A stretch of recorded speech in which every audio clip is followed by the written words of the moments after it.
Hi guys, another day na naman tayo at another gupit na naman guys. So tara at pag-usapan natin guys ang gupit niyang Maladanil daw ang dating. Yun daw yung request ng aking customer na pogi guys. So tara at pag-usapan natin yan guys. So ayun na nga guys, at sinisipat gilatis niya na ang kanyang gupit kung bagay ba talaga sa kanya ang Maladanil na dating. So tara at magsimula na tayo. Unang-una, lagyan natin siya ng balabal at ilak lang natin guys. So ayan, at isprayhan natin siya ng tubig.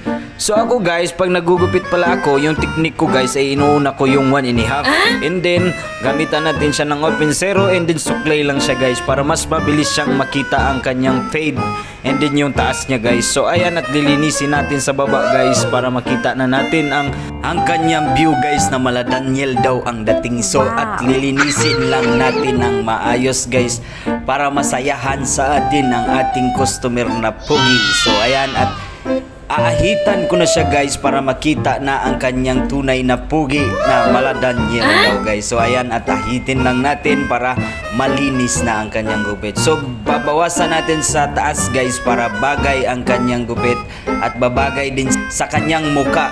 So ayan, at babawas lang natin at clear natin kung pantay ba ang kanyang bawas. At ayan, pantay na siya guys at ganap na siyang si Daniel, sana all. So babalasbasin ko siya guys, tinatawag sa amin yan guys ay balasbas. At ayan na nga guys, lilinisin ko na siya guys kasi patapos na ang kanyang gupit. Kung sana po ay nagustuhan nyo ating video, ating gupit na Maladanil, huwag nyo po sanang kalimutan i-share at i-follow guys. Maraming salamat po sa inyo at God bless po sa inyo lagi, and I love you all po guys.